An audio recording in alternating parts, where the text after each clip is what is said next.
PSS 5 limits.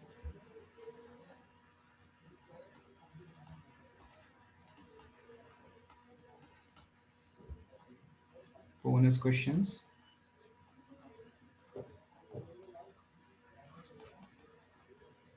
Okay. So first question was limits वाला question था. Question ले लेते हैं डायरेक्टली. हाँ, ये क्वेश्चन आई गेस ये वहां दिखाई देगा. ठीक है. सो यहाँ पर बोल रहा है क्वेश्चन नंबर 1 में कि हाँ भाई एक इक्वेशन गिवन है. इक्वेशन है cubic root of 1 plus alpha. ठीक है. तो लिख लेते हैं. क्यूबिक रूट की जगह पर मैं रेज टू द पावर 1/3 रखूंगा.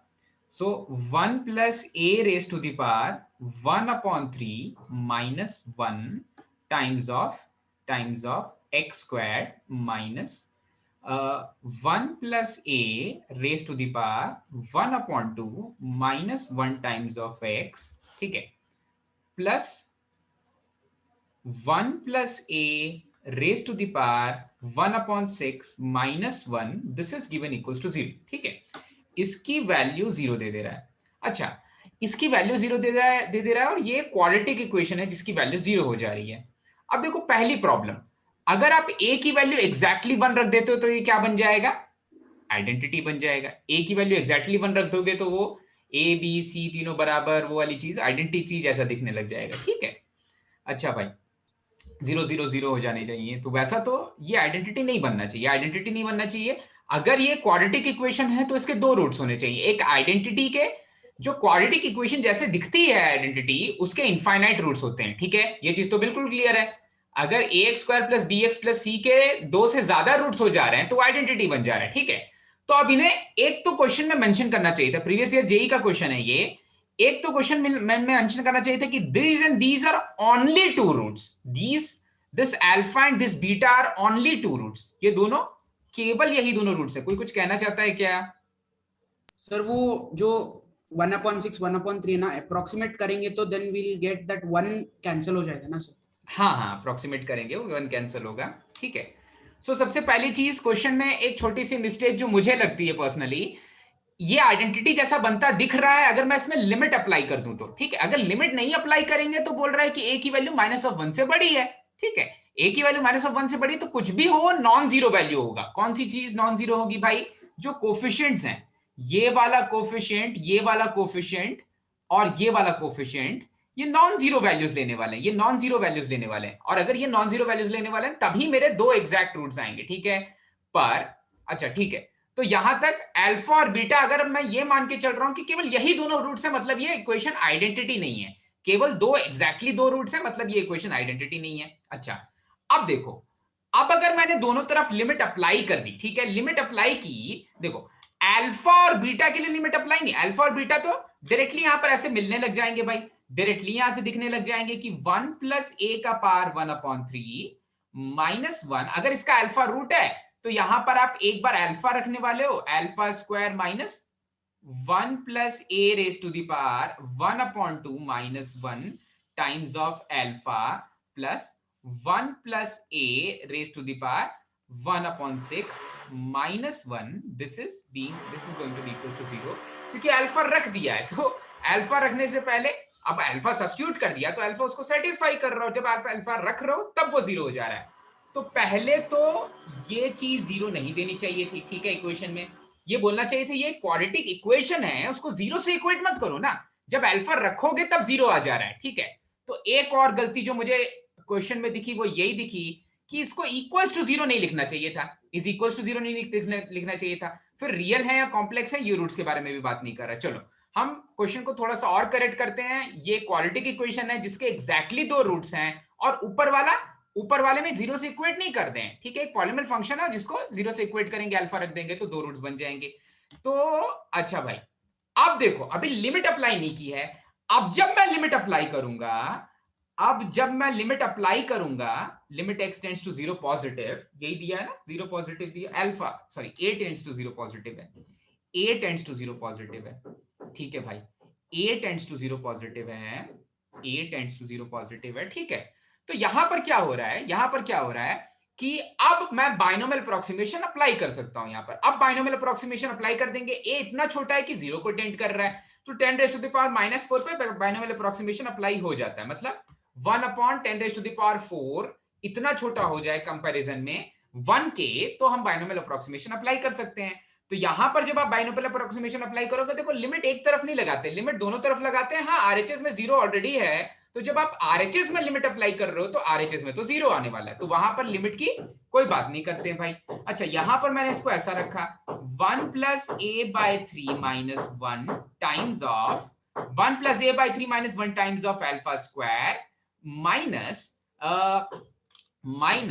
1 + a/2 1 + a/2 - 1 times of alpha plus 1 + a/6 - 1 this is being equals to 0। अब अभी भी क्योंकि मेरा वेरिएबल है, वेरिएबल a है, अल्फा वेरिएबल नहीं है, तो मैं लिमिट को अपने साथ में रख रहा हूं, limit a tends to 0 positive. ठीक है, 0 पॉजिटिव है, बाइनोमियल अप्रोक्सीमेशन अप्लाई किया, अभी लिमिट अप्लाई नहीं की है। ये वाले 1 से ये वाला 1 कैंसिल हुआ, ये वाले 1 से ये वाला 1 कैंसिल हुआ, ये वाले 1 से ये वाला 1 कैंसिल हुआ। ठीक है, अब ऐसा नहीं कि ये गलती मैंने की है, ये गलती एक्चुअली असली एग्जाम में भी हुई थी। जेई मेंस में जो असली क्वेश्चन था, वो असली क्वेश्चन ये देना चाहिए था प्लस, पर उन्होंने एग्जाम में भी ये क्वेश्चन में माइनस दिया था। ठीक है, तो ये वाला प्लस होगा, ये वाला प्लस होगा और ये वाली चीज भी प्लस होगी। ठीक है, पर उससे इतना फर्क नहीं पड़ेगा, वो कॉन्सेप्ट, वहां से कोई कॉन्सेप्ट निकल के नहीं आ रहा है, वहां से रूट्स मिल सकते हैं, वहां से कोई कॉन्सेप्ट निकल के नहीं आ रहा है। ठीक है, सो असली वाले जेई मेंस नहीं, उसको क्या बोलते थे, AIEEE में, एक्चुअल AIEEE में भी यहां पर नेगेटिव ही दिया हुआ था। ठीक है, ओके, नेक्स्ट फॉर्म। इसके बाद आप इसको कुछ ऐसा लिख सकते हो, limit a tends to 0 positive, a common ले रहा हूं मैं। ठीक है, a कॉमन ले ले रहा हूं तो मुझे मिलेगा α² 3 plus α/2 plus 1/6 plus 1/6, this is being equals to 0, this is going to be equals to 0। ठीक है, अल्फा और बीटा मेरे रूट्स हैं, अल्फा और बीटा मेरे रूट्स हैं। ठीक है, और a की वैल्यू 0 को टेंड कर रही है। अच्छा भाई, 0 को टेंड कर रही है, एग्जैक्टली 0 नहीं बन रही। ठीक है, लिमिट अप्लाई कर दी, a अभी भी बचा हुआ है, तो यहां पर लिखेंगे limit a tends to 0 positive a। अच्छा भाई, यहां पर आपने जब इसका एलसीएम ले लिया तो ये बन जाएगा 2α² प्लस 3α प्लस 6 नहीं plus 1 plus 3α plus 1 is equals to 0, plus 1 is equals to 0। ठीक है, अब सोचो तो इस इक्वेशन के क्या क्या रूट्स हो सकते हैं, इस वाले इक्वेशन के क्या क्या रूट्स हो सकते हैं।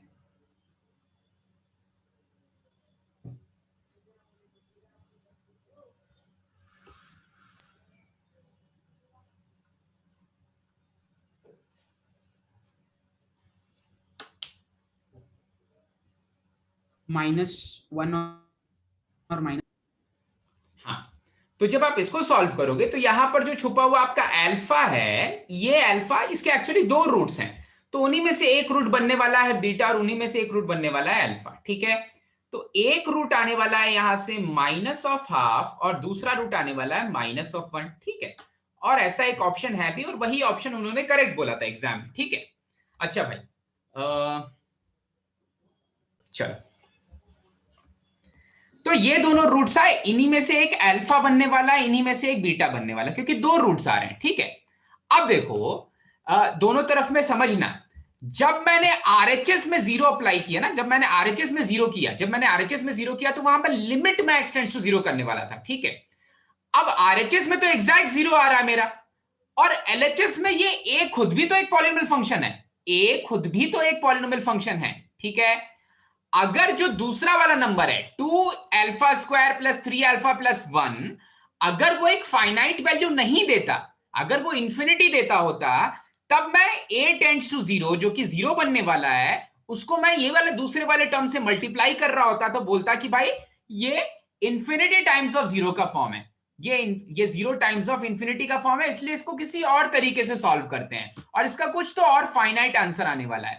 पर यहां पर तो हुआ पाप, और यहां पर पाप क्या हुआ भाई, यहां पर पाप क्या हुआ, यहां पर पाप ये हो रहा है, यहां पर पाप ये हो रहा है कि इस a से जब मल्टीप्लाई कर देना है तो इस a से आप किसी भी चीज को मल्टीप्लाई करोगे तो आउटपुट 0 ही आने वाला है, ठीक है।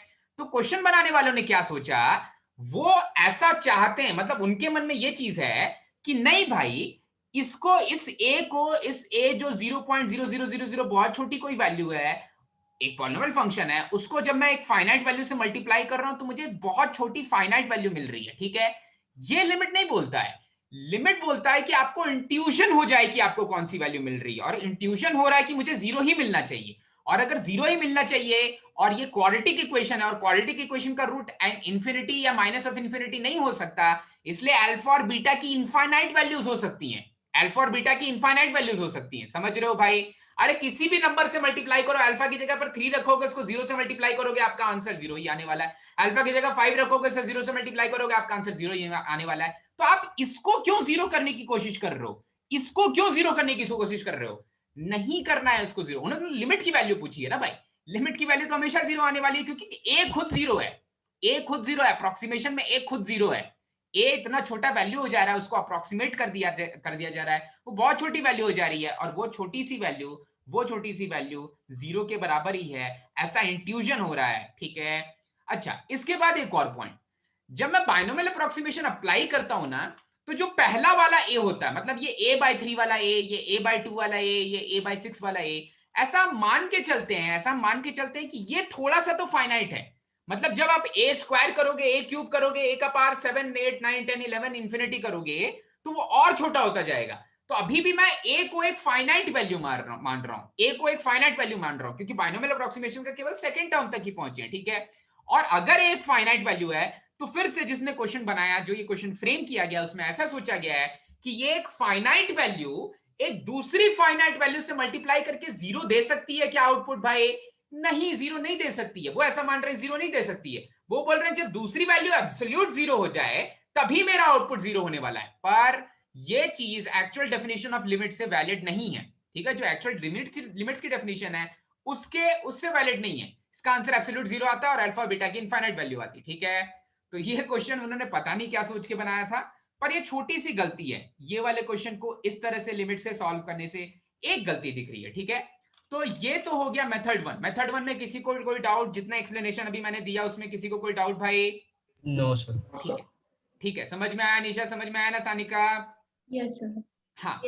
अब देखो जो बुक्स में दिया हुआ है, जैसा यासिर बोल रहा है, बुक्स में जो दिया हुआ है वो तो मुझे बेवकूफी लगती है, ठीक है, क्योंकि हमने उससे ज्यादा बेटर मेथड अभी सॉल्व कर लिया। बुक्स में क्या किया है, बुक वाला भी मैं बताता हूं आपको। देखो बुक में क्या किया है कि a+1 को, कितना पावर है इनका,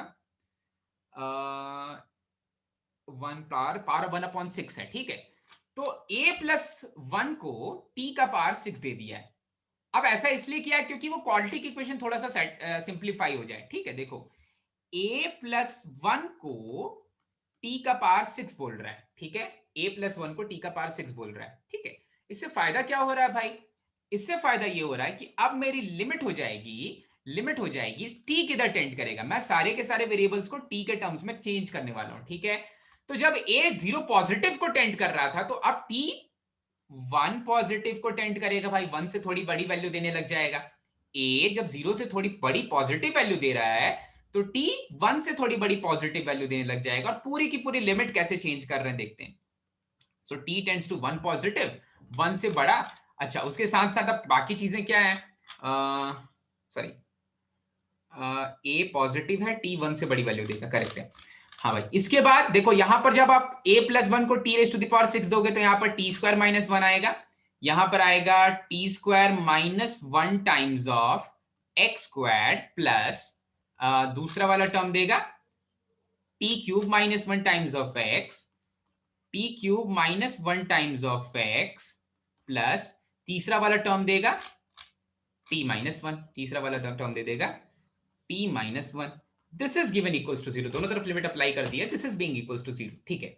अब t ही मेरा वेरिएबल है और आप t को कॉमन ले सकते हो, तो यहां पर मुझे मिलेगा limit t tends to 1 positive t-1 मैंने कॉमन ले लिया, तो यहां पर बनेगा t + 1 times of x² plus a square plus b square plus a b minus b का होल क्यूब, हाँ, times of x plus 1, this is equals to 0, this is equals to 0।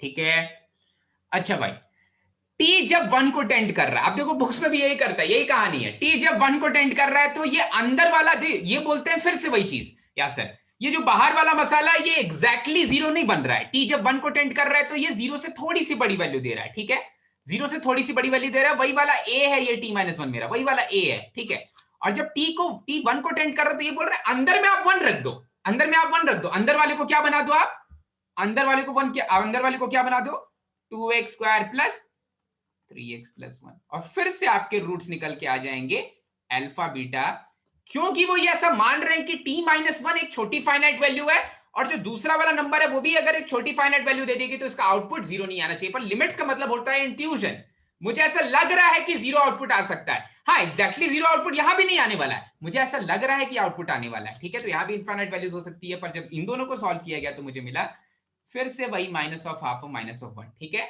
तो मोस्टली बुक्स में ये वाले method से solve किया, ये वाले मेथड से सॉल्व किया। ठीक है, और एक मेथड जो आप सभी ने किया और मुझे लगता है कि वो सबसे अच्छा मेथड है इस क्वेश्चन के लिए, सबसे बेस्ट मेथड वही है, सम ऑफ रूट्स और प्रोडक्ट ऑफ रूट्स के फॉर्म में सॉल्व करना, सबसे बेस्ट मेथड वही है। ठीक है, थोड़े से लिमिटेशंस हैं उसमें, पर अगर एग्जाम में किसी को मौका मिले तो वही क्वेश्चन उसी वाले मेथड से करना चाहिए इस क्वेश्चन को। ठीक है, यहां पर आप बोलेंगे कि अगर अल्फा, लिमिट को भूल जाते हैं थोड़ी देर के लिए, अगर अल्फा ए और बीटा ए रूट्स हैं तो सम ऑफ रूट्स क्या हो जाएंगे, तो सम ऑफ रूट्स हो जाएंगे minus of b upon a, minus of b upon a मतलब माइनस ऑफ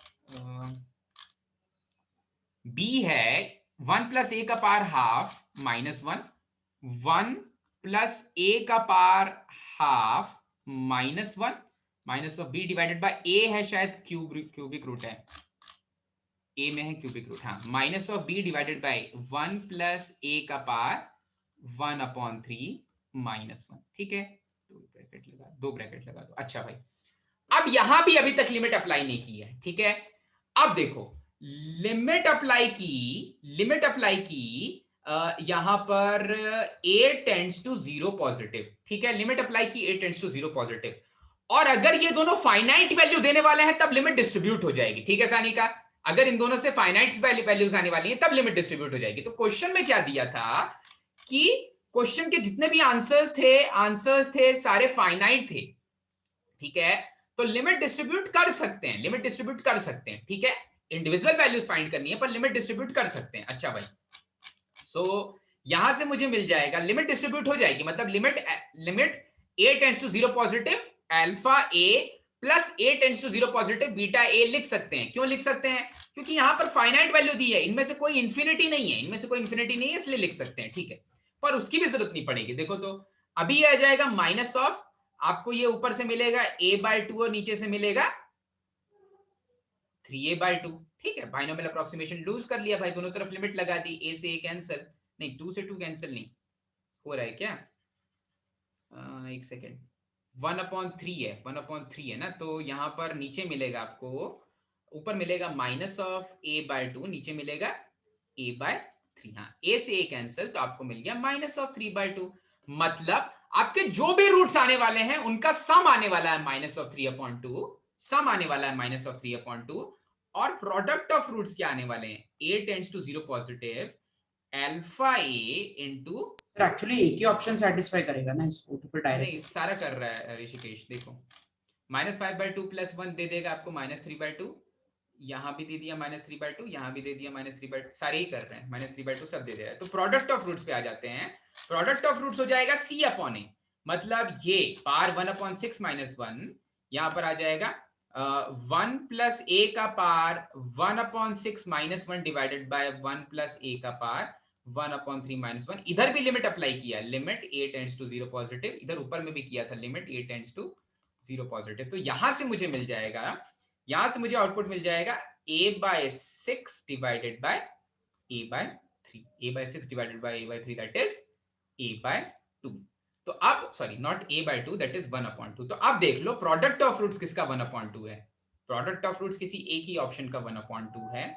ठीक है, एक ही ऑप्शन का 1/2 है और वो है ये वाला ऑप्शन, वो है ये वाला ऑप्शन। ठीक है, तो आपने जो चीज की वो सबसे बेस्ट है। वो सबसे बेस्ट इसलिए है ना क्योंकि यहां पर वो जो टेंटेटिव वैल्यूज आने वाली है, इंडिविजुअल वैल्यूज आने वाली है, उस पर हम कॉन्सेंट्रेट ही नहीं कर रहे हैं। हम किस चीज पे कॉन्सेंट्रेट कर रहे हैं भाई? उन दोनों का जो प्रोडक्ट है क्या वो हमेशा पॉजिटिव है या नहीं, और उन दोनों का सम है जो हमेशा पॉजिटिव है या नहीं। ठीक है, अच्छा भाई, अब एक और मजे की बात, AIEEE कभी अपने सॉल्यूशंस नहीं निकालता, AIEEE अपने आंसर्स निकाल देता है।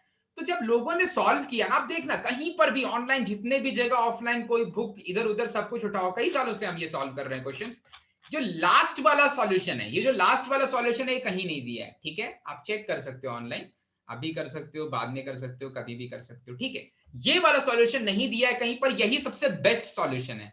उसका रीजन ये है कि इसके पहले जो दोनों सॉल्यूशंस हमने लिए ना, पहले दोनों सॉल्यूशंस में हम ये मान के चल रहे हैं कि फाइनाइट वैल्यू को फाइनाइट से मल्टीप्लाई कर रहे हैं तो फाइनाइट, अपने से एक वेग रीजन हम दे रहे हैं कि हाँ भाई, क्योंकि चारों ऑप्शंस जो हैं वो नंबर हैं, चारों ऑप्शंस में नंबर दिया हुआ है, इसलिए जीरो तो नहीं आना चाहिए आउटपुट, इसलिए कोई भी आउटपुट नहीं आना चाहिए, इसलिए ये दोनों आउटपुट आ सकते हैं। पर लास्ट वाले में ऐसा कोई अजम्पशन लेके नहीं चलना पड़ रहा है। ठीक है, तो लास्ट वाला सॉल्यूशन सबसे बेस्ट सॉल्यूशन है इस वाले क्वेश्चन का। चलो भाई, तो हाँ, ये वाली चीज समझ में आ गई भाई सभी को? आगे बढ़ जाए। ठीक है, क्वेश्चन नंबर 1 के बाद, हाँ, किसी को कुछ पूछना है पूछ लो भाई, नहीं पूछना है? सुज्ञान कहाँ गया? हाँ, नहीं पूछना है, चलो।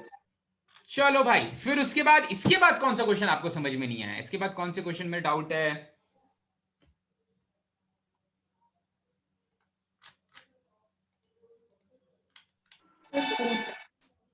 एट्थ के पहले किसी क्वेश्चन में किसी को कोई डाउट है? सेकंड के पहले तो हो ही चुका है। सो सेकंड वाला क्वेश्चन ट्राई करते हैं पहले। सो सेकंड वाला क्वेश्चन भी प्रीवियस ईयर मेंस या एडवांस्ड का ही क्वेश्चन है। यहां पर बोल रहा है L is equals to limit x tends to zero a minus square root of a square minus x square नहीं, डिवाइडेड बाय कुछ नहीं, पहले minus x raise to the power 4 divided by 4 whole divided by x raise to the power 4।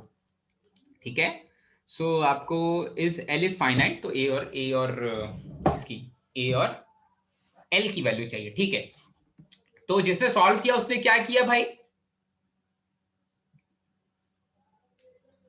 दो चीजें हैं, या तो आप लॉप्टल लगा सकते हो, 0.0 का आ रहा है इसलिए फर्स्ट स्टेप में लॉप्टल लगा रहा है सर। हाँ, या तो लॉप्टल लगा सकते हो या तो डायरेक्टली एक्सपेंशन लगा सकते हो। ठीक है, तो अच्छा भाई, अगर आपने पहले स्टेप में लॉप्टल लगाया, सो ये तो जीरो कभी रिमूव ही नहीं कर पाएगा ना। हाँ, ये जीरो कभी खा नहीं पाएगा, क्योंकि जब स्क्वायर रूट के अंदर में जीरो बन रहा है ना, तो वो 1 में चला जाएगा। ठीक है, तो इंस्टेड ऑफ डिफरेंशिएटिंग, अगर स्क्वायर रूट के अंदर जीरो बन रहा है तो स्क्वायर रूट ऑफ एक्स का 1/2 रूट एक्स आ जाता है, फिर वो रूट कभी रिमूव नहीं हो पाएगा जब नीचे चला जाएगा तो। ठीक है, उसी रूट का पार स्क्वायर, बड़े बड़े पार्स बनते जाएंगे। ठीक है, सो अब अपने को क्या, फिर अपने पास कोई दूसरा फाइनाइट बोल दिया ना, फाइनाइट लिमिट एनालिसिस पे चले जाओ। ठीक है, फाइनाइट बोल दिया, फाइनाइट लिमिट एनालिसिस पे चले जाओ, और फाइनाइट लिमिट एनालिसिस के लिए आपको केवल एक चीज को, आपको यहां पर इसको एक्सपेंशन इसको देना है। यहां पर लिमिट x टेंड्स टू 0 है, a को तो एक्सपैंड करने की जरूरत ही नहीं है। Square root of x square minus a square minus x square का पावर 1/2 को मैं एक्सपैंड करता हूं, a square minus x square का पावर 1/2 को मैं एक्सपैंड करता हूं भाई। ठीक है सर, न्यूमरेटर में एक्स स्क्वायर है क्या? हाँ, एक जगह एक्स स्क्वायर बाय 4 है, ये वाला एक्स स्क्वायर बाय 4 है। ठीक है, हाँ, अगर वो x पावर 4 हो जाता तो मजा आ जाता, फिर तो ये दोनों खत्म हो जाने चाहिए, बस इतना सोच लेता, फाइनाइट मिल जाता। नहीं, खत्म नहीं होने चाहिए, फिर वो a कैंसिल होना चाहिए था। ठीक है, तो ये इधर से कैंसिल होता दिख रहा है मुझे। तो पहले तो मैं 1 क्रिएट करूंगा भाई, मुझे बाइनोमियल अप्रोक्सीमेशन करना है, तो मैं पहले ऐसा कर लेता हूं, a को कॉमन ले लेता हूं और इसको लिखता हूं 1 minus x square upon a square का पार 1/2 माइनस एक्स स्क्वायर अपॉन 4। ठीक है, अब तुम्हें एक चीज सीखने को मिली है यहां से कि जब भी स्क्वायर रूट में 0 बने तो आपका लॉप्टल काम नहीं करेगा। स्क्वायर रूट में 0 बने तो आपका लॉप्टल काम नहीं करेगा। आप रैशनलाइज कर सकते हो उसको अगर दो स्क्वायर रूट्स दिख रहे हैं, पर अगर स्क्वायर रूट में केवल आपका 0 बन रहा है तो आप कभी लॉप्टल नहीं। दो स्क्वायर रूट्स मिलकर के, जैसे square root of x plus 1 minus 1 x tends to 0, तब आप ऊपर नीचे रैशनलाइजेशन कर सकते हो। यहां पर वो भी नहीं काम कर रहा है, यहां पर तो खुद स्क्वायर रूट ही 0 हो जा रहा है। वहां पर स्क्वायर रूट 0 नहीं होता है, स्क्वायर रूट माइनस समथिंग 0 होता है। अगर मैं ऐसा बोलूं square root of x plus 1 minus square root of x plus 1 minus 1, ठीक है, x टेंड्स टू 0, तो आप बोलोगे हाँ सर 0 हो जा रहा है x की वैल्यू 0 रखने पर स्क्वायर रूट खुद 0 नहीं हो रहा, स्क्वायर रूट तो 1 बन रहा है, ठीक है। जब square root of x plus 0 ऐसी वाली चीज 1 प्लस एक्स माइनस 1, तो यहां पर आप रैशनलाइजेशन यूज करोगे क्योंकि स्क्वायर रूट खुद 0 नहीं बन रहा है, ठीक है। यहां पर वो भी यूज नहीं करोगे क्योंकि स्क्वायर रूट खुद 0 दे रहा है आउटपुट में, ठीक है। तो नीचे चला जाएगा तो फिर कभी उसको सॉल्व नहीं कर पाएंगे, ठीक है भाई। तो ये एक्सपेंशन हमने बाइनोमियल थ्योरम में पढ़ा था। रुक जाओ, नीचे में x raise to the power 4x square है, ठीक है। थोड़ा सा ध्यान से करेंगे, कुछ x स्क्वायर की जगह x4 ना लिख दें। हाँ, एक्सपेंशन अच्छे से करते हैं। तो ये होगा limit x tends to 0, limit x tends to 0, यहां पर है a minus a times of so 1 minus nx, मतलब 1 minus 1 upon 2 times of x square upon a square, फिर प्लस आ जाएगा क्योंकि नेगेटिव और पॉजिटिव का अल्टरनेट चलता है। तो plus 1 upon 2 multiplied by 1 upon 2 nn minus 1, 1 upon 2 minus 1, that is minus of 1 upon 2 nn minus 1 upon 2 times of x raise to the power 4 upon a raise to the power 4। x raise to power 4 से आगे मत जाना, ठीक है। Plus minus plus minus plus minus वाले term आएंगे इसके बाद, माइनस एक्स स्क्वायर अपॉन 4, ठीक है, divided by x raise to the power 4। चलो a तो कट गया, a कैंसिल हो गया, और देखते हैं क्या बन रहा है। थोड़ा सा और सिंप्लीफाई करते हैं, एक्स स्क्वायर वाला टर्म भी नहीं बचना चाहिए, ठीक है। a तो अपने आप ही चला जा रहा है। एक्स स्क्वायर वाले टर्म के पास क्या क्या बच रहा है, एक्स स्क्वायर वाले टर्म के पास बच रहा है एक्स स्क्वायर अपॉन 2a, और जो दूसरा टर्म है उसके पास बच रहा है plus 1 upon 8 plus 1 upon 8 plus 1 upon 8 x4 upon a cube, x4 upon a cube. और इधर में अब उसके आगे x6 तक नहीं जाएंगे क्योंकि जब 6 तक जाओगे नीचे x स्क्वायर खा जाएगा, तो एक x स्क्वायर छोड़ेगा तो फिर बेकार है वहां तक जाना। अब पता नहीं क्यों मुझे आजकल, वैसे मैं इतना यूज नहीं करता था एक्सपेंशन, पर मुझे मजा आने लग गया अब एक्सपेंशन यूज करने में इस साल से, ठीक है। x टेंड्स टू 0, ठीक है, इंप्लीकेशन का साइन होगा। हाँ भाई, तो खत्म हो गया भाई। ये a स्क्वायर बाय 2a नहीं, ये तो x स्क्वायर था ना, मैंने गलती से लिखा। तो देखो x square by 2a minus x raise to the power 2 होना चाहिए। x स्क्वायर बाय 2a और ये वाला x स्क्वायर बाय 4, ये वाला x स्क्वायर बाय 4 भी एक दूसरे को जब तक कैंसिल नहीं करेंगे तब तक बात नहीं बनेगी, तब तक फाइनाइट लिमिट नहीं मिलेगी। तो कैंसिल करने के लिए ये 2a और ये 4, सॉरी ये 2a और ये प्लस 4, हाँ ये 2a और ये प्लस 4 बराबर होने चाहिए भाई, तभी एक दूसरे को कैंसिल कर सकते हैं, ठीक है। तो आपको क्या बोलना है कि a की वैल्यू तो 4/2 दैट इज 2 हो जाएगी। उसके बाद a की वैल्यू अगर 2 हो जाए तो फाइनाइट लिमिट क्या आ रही है, हाँ x raise to the power 4 का ऊपर नीचे कोएफिशिएंट देख लो, ठीक है।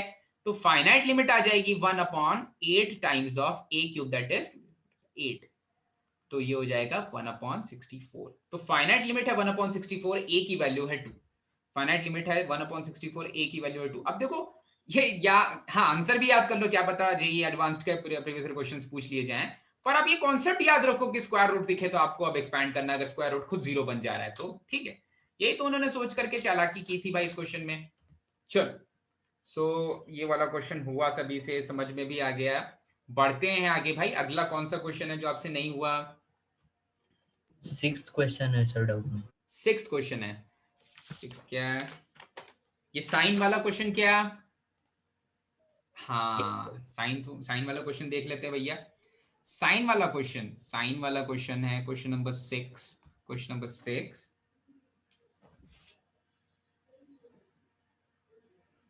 ओके, में g of x into F of x minus 1 अगर लगाएंगे तो 1 अपॉन ई आंसर आ रहा है।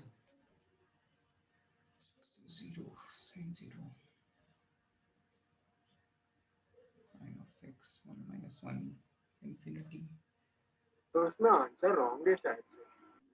1 raise to the power infinity, चलो चेक करते हैं। आंसर रॉन्ग है, मैंने आंसर दिया ही कहाँ है इसमें।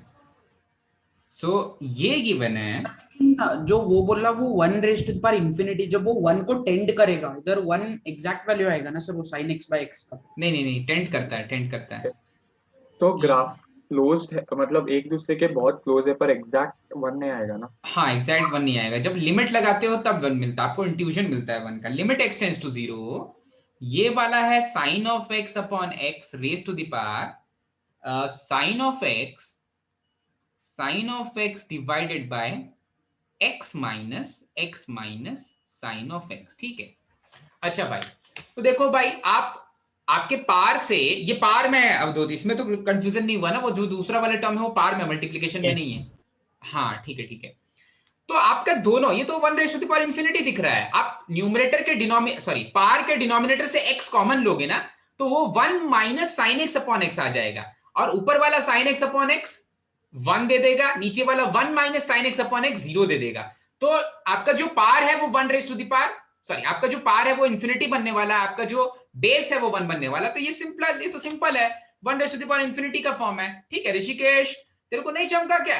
ये एग्जैक्ट 1 नहीं दे रहा है, एग्जैक्ट वन वैल्यू नहीं आ रही, क्योंकि आप जब लिमिट अप्लाई कर रहे हो तब 1 मिल रहा है। एक्चुअली तो sin x अपॉन x हमेशा 1 से छोटी वैल्यू ही आती है, क्योंकि sin x 1 से छोटा होता है, तो वो 0.09999 समथिंग आता है, ठीक है। अच्छा भाई, 1 रेज़ टू द पावर हो गया खत्म, तो इसको दे दो e raise to the power limit x tends to 0, 1 raise to the power infinity के लिए gx को नीचे उतारा मैंने, सो sin अपॉन x माइनस साइन लिखा और fx माइनस 1 कर दिया, sin अपॉन x माइनस 1 कर दिया, सिंपल सिंपल। अब देखो सॉल्व तो तुम लोग कर लोगे, तुम ये बताओ तुम्हारा डाउट क्लियर हुआ कि नहीं कि 1 raise to the power infinity form exactly है या 1 एग्जैक्टली है या नहीं है, ये समझ में आ रहा है क्या ऋषिकेश? बोल। यस। हाँ 1 एग्जैक्ट, तो क्या बच रहा है, sin x अपॉन, ठीक है ऐसा कुछ है, ठीक है फाइन। सो ये दे देगा sin x अपॉन x, तो 1 हो जाएगा आपका ये sin x अपॉन x, और ये माइनस ऑफ 1 दे दे रहा है x माइनस sin x और sin x माइनस x, तो ये e raise to the power minus of 1 आ जाएगा, 1 अपॉन e आ जाएगा।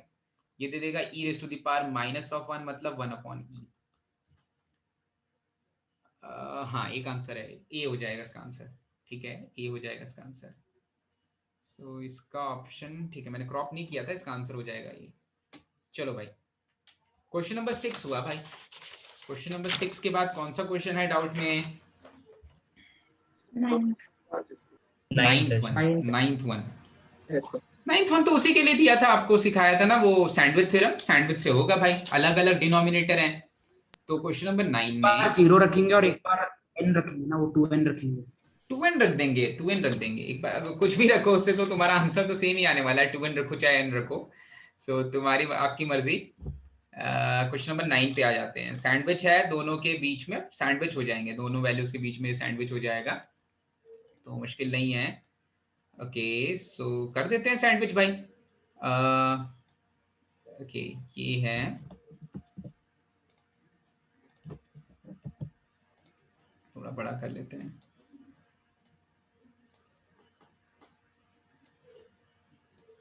हाँ ठीक है।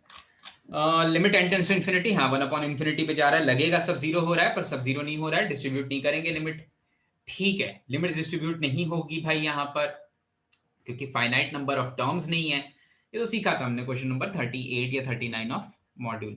अच्छा भाई, इसके बाद अब आपको देखना है कि इस पूरे फंक्शन, ये अगर मेरा f ऑफ x है, ये मेरा f ऑफ x है, या हाँ इसको मान लेते हैं f ऑफ x, तो इसकी वैल्यू हमेशा बड़ी हो, नॉट इक्वल्स टू, इसकी वैल्यू हमेशा बड़ी होगी किसी वैल्यू से और हमेशा छोटी होगी किसी वैल्यू से। तो छोटी जिस वैल्यू से होगी ना, वो जाएगा, आप हर एक जगह पर हर एक टर्म के साथ में इंस्टेड ऑफ राइटिंग 0, यहां पर भी n प्लस 2n ले लो, सब सारे के सारे टर्म्स में n प्लस 2n दे दोगे, ठीक है।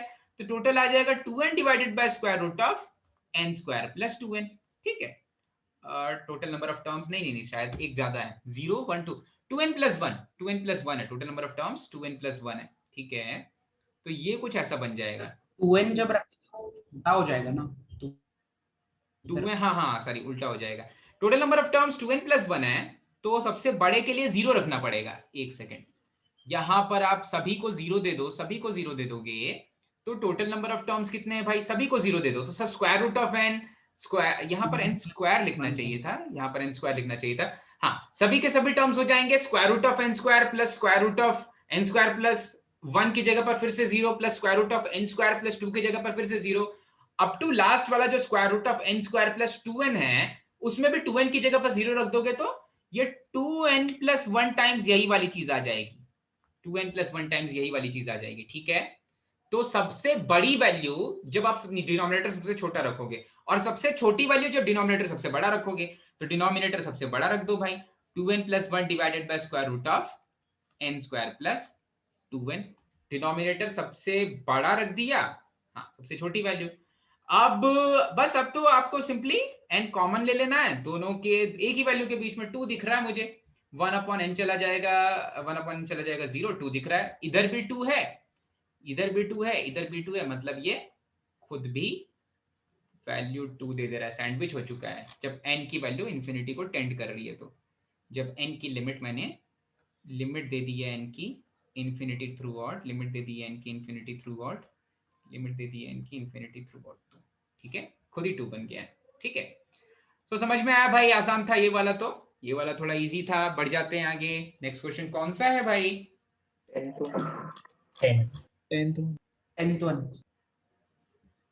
वन।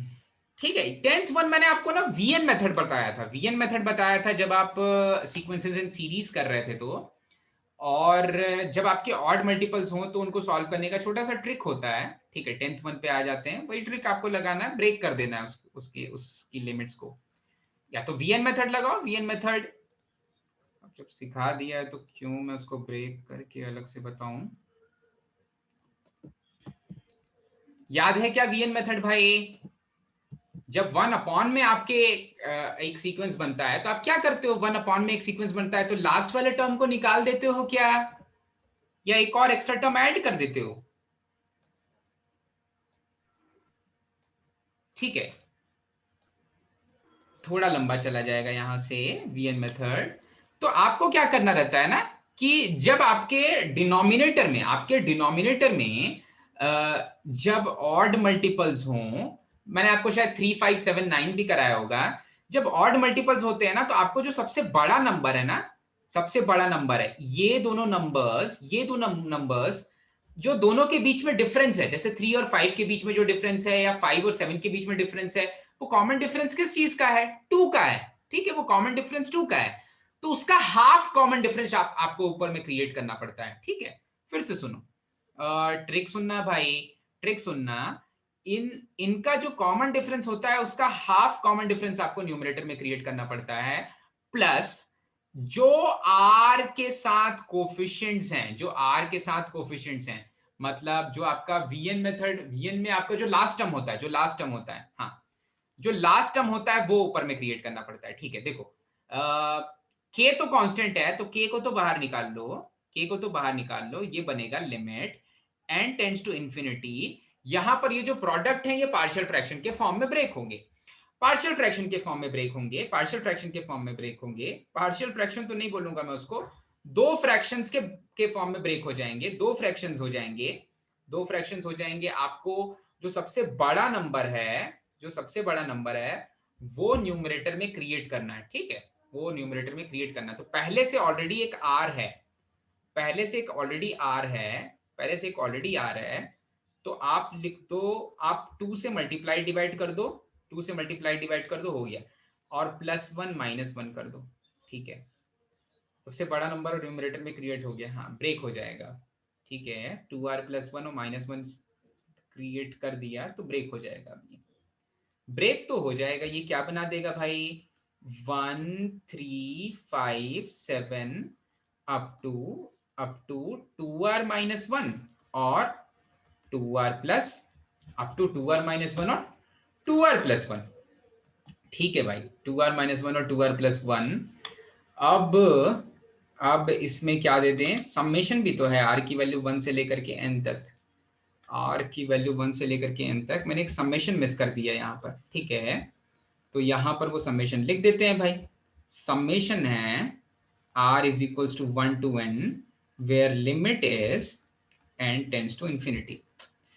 इंटीग्रल में भी जा सकता है ये वाली चीज में। ठीक है, तो जो सीक्वेंस एंड सीरीज में मैंने आपको एक लंबा सा मेथड सिखाया था, ये उसी का एक पार्ट है, ठीक है। आपको क्या करना पड़ता है कि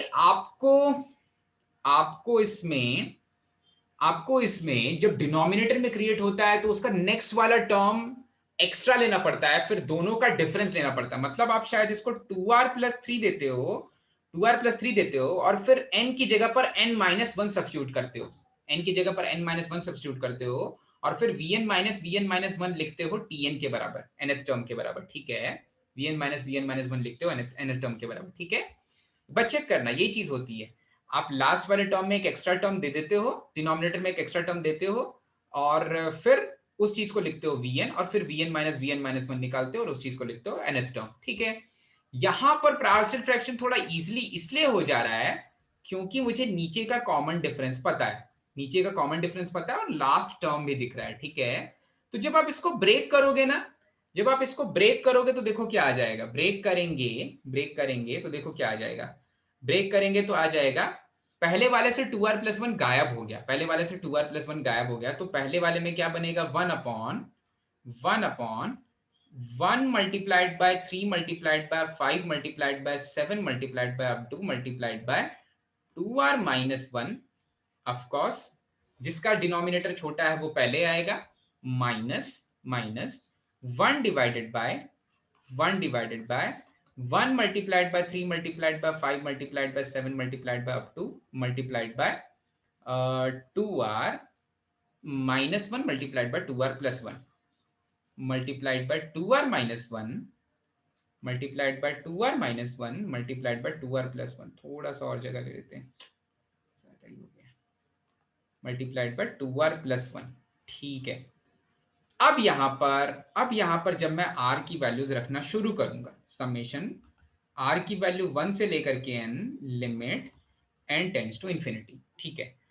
तो जब r की वैल्यू 1 रखूंगा तो देखो, r की वैल्यू 1 रखेंगे तो 1 डिवाइडेड बाय 2r-1 मतलब 1 मिलेगा मुझे, 2r-1 मतलब 1 मिलेगा मुझे। आप ये मत सोचो कि मल्टीपल जा रहा है, वो जो rth टर्म है वो दिखा रहा है, 2r-1 आपका rth टर्म दिखा रहा है, 1 3 5 7 आपके मल्टीपल्स बनेंगे, 2r-1 rth टर्म दिखा रहा है। तो जब आप 1 रखोगे ना तो केवल आपको 1 डिवाइडेड बाय 2 मल्टीप्लाइड बाय 1-1 मिलने वाला है, ठीक है। जब आप 1 रखोगे ना तो आपको केवल 1 मिलने वाला है, यहां पर 1 रखने पर केवल 1 मिलने वाला है। जब आप, और ठीक है, 1 दूसरे वाले में रखोगे तो 1 डिवाइडेड बाय 1 मल्टीप्लाइड बाय 3 मिलेगा आपको, 1 डिवाइडेड बाय 1 मल्टीप्लाइड बाय 3 मिलेगा। वैसे ही जब आप r की वैल्यू 2 रखोगे तो यहां पर मिलेगा 1 divided by 1 multiplied by 3, diagonal cancellation जा रहा है, यहां पर मिलेगा 1 multiplied by 1 divided bye 3 multiplied by r की वैल्यू रख रहे हैं, कितना रख रहे हैं, 2 2 4 + 1 5, ठीक है, और 3 आ जाएगा। चलो फाइन, तो बस मुझे समझ में आ गया, डायगोनल कैंसिलेशन ऐसा हो रहा है। तो जो लास्ट टर्म आएगा वो आएगा 1 डिवाइडेड बाय 1 3 5 7 से लेकर के 2n+1, जब r की वैल्यू मैं रख दूंगा n, ठीक है।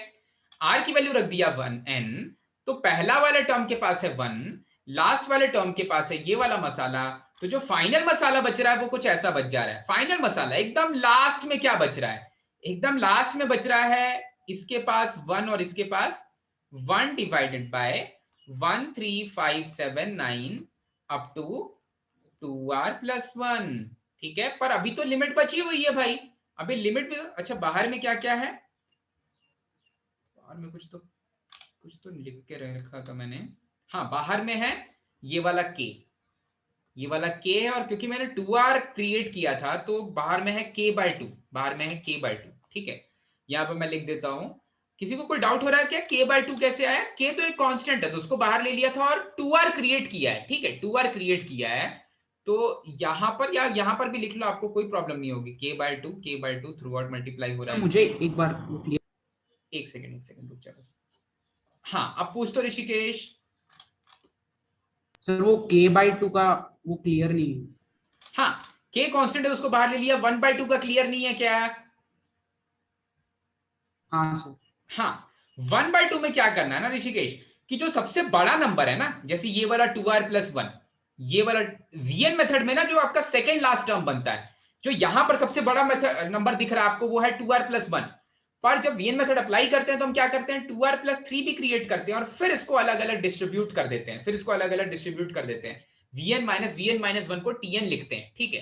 तो 2r+3 जब क्रिएट होता है तो उसका शॉर्टकट ये है कि आप अपने न्यूमरेटर में जो सबसे बड़ा टर्म है वो क्रिएट कर दो उस सीक्वेंस में, नीचे में जो अगर वो सारे के सारे नंबर्स मल्टीप्लिकेशन में हैं तो उसका जो सबसे बड़ा नंबर है वो नंबर क्रिएट करो और उस सबसे बड़े नंबर में ही कोई एक कांस्टेंट ऐड करके, मतलब वो सबसे बड़ा नंबर क्रिएट करने के लिए मुझे यहां पर कौन सा कांस्टेंट ऐड करना पड़ रहा है, यहां पर +1 -1 करना पड़ रहा है, ठीक है। तो एक r आपको कहीं ना कहीं देना चाहिए, तो यहां पर वो वाला r दिया हुआ है, तो r पहले से था, वो टर्म क्रिएट करने के लिए मैंने 2 से मल्टीप्लाई डिवाइड किया, पर अभी भी वो टर्म क्रिएट नहीं हुआ, इसलिए मैंने +1 और -1 किया, तो यहां पर वो पूरा टर्म मिल गया। जो सबसे बड़ा, जो नीचे वाले अरिथमेटिक प्रोग्रेशन का जो सबसे बड़ा टर्म है वो टर्म आप न्यूमरेटर में क्रिएट कर दो, जो नया कांस्टेंट आप ऐड और सब्ट्रैक्ट कर रहे हो उसको बाहर निकाल दो, उससे स्प्लिट कर दो। इससे फायदा क्या होगा, जब आपका लास्ट टर्म, आपने जो नीचे वाले अरिथमेटिक प्रोग्रेशन का लास्ट टर्म है,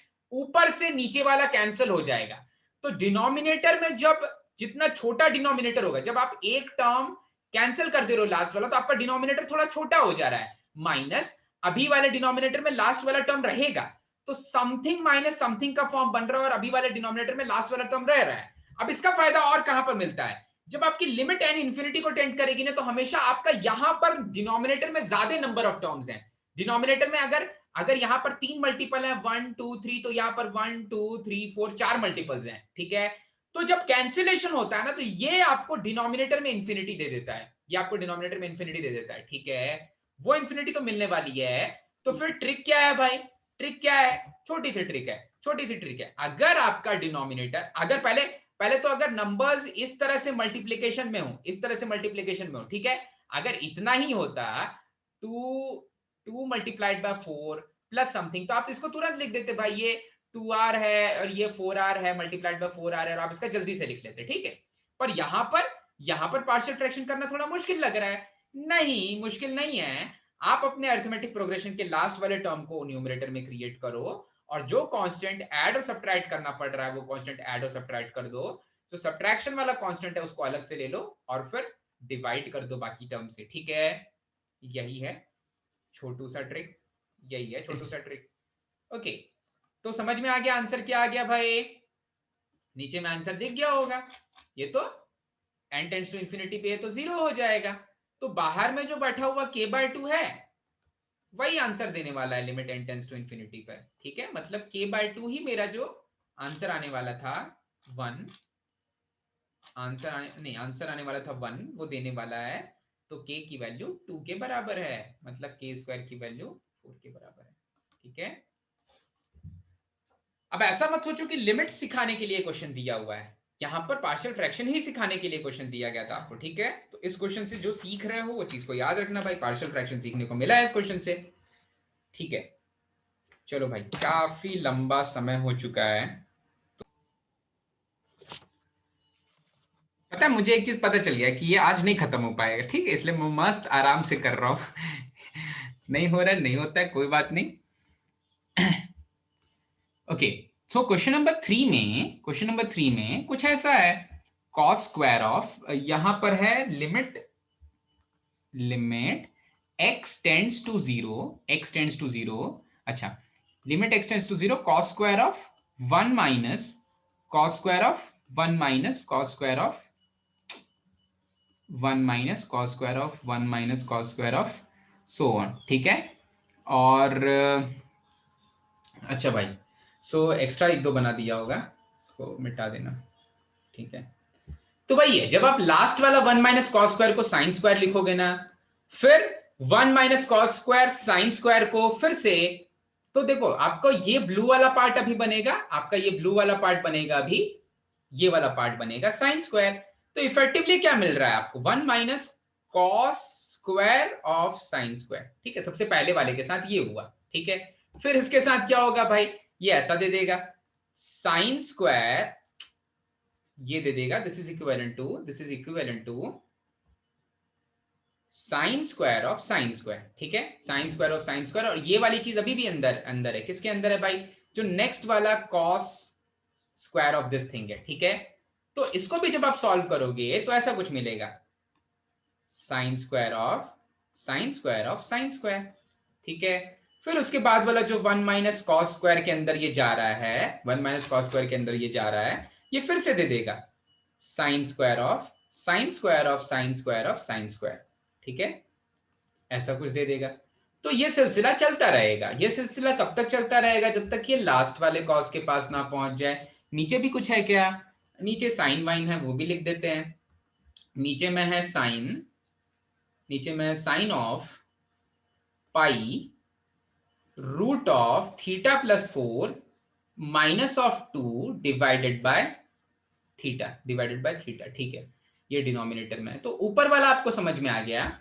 ऊपर वाले के पास कुछ नहीं होने वाला, ऊपर वाला तो एक फाइनाइट लिमिट देने वाला है, क्योंकि लास्ट में ऊपर वाले के पास ऐसा कुछ आने वाला है, ऊपर वाले के पास ऐसा कुछ आने वाला है, cos square of sine square of sine square of sine square of sine square of sine square up to last में एक साइन स्क्वायर आ रहा होगा, ठीक है, divided by divided by divided by. नीचे वाले को सॉल्व करना समझ में आ रहा है भाई? थीटा की वैल्यू 0 रखोगे तो 0 बन जा रहा है, थीटा की वैल्यू 0 रखोगे 0 बन जा रहा है, रैशनलाइज कर दो उसको।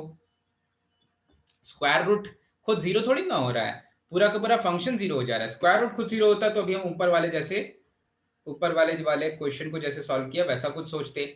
तो यहाँ पर ये बन जाएगा साइन ऑफ ऊपर वाला तो साइन की वैल्यू 0 रखोगे तो कॉस के अंदर 0 जाएगा, 1 जाने वाला है, ठीक है। नीचे वाला है pi times of a square minus b square, that is a minus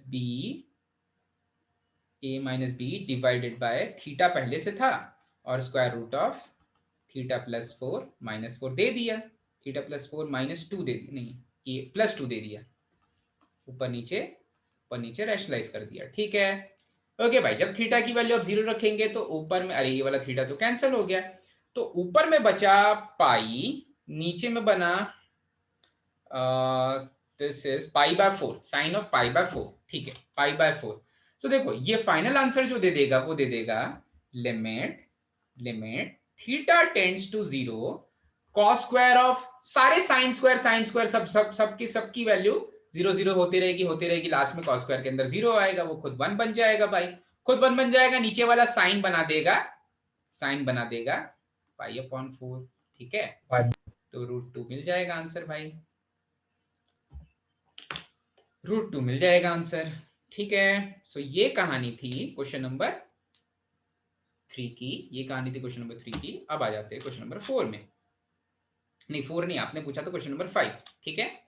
so इसके बाद जो क्वेश्चन नंबर 5 है उसको थोड़ा सा ध्यान से देख लेते हैं भाई। क्वेश्चन नंबर 5, ओके 5 में बोल रहा है polynomial of least degree such that this is equals to limit x tends to 0 1 plus x square plus fx divided by x square raise to the power 1 upon x square raised to the power, sorry not 1 upon x square, this is 1 upon x, ठीक है, this is 1 upon x and is given equals to e square। तो least degree, सबसे छोटी fx की degree 3 होनी चाहिए, सबसे छोटी fx की डिग्री, हाँ भाई।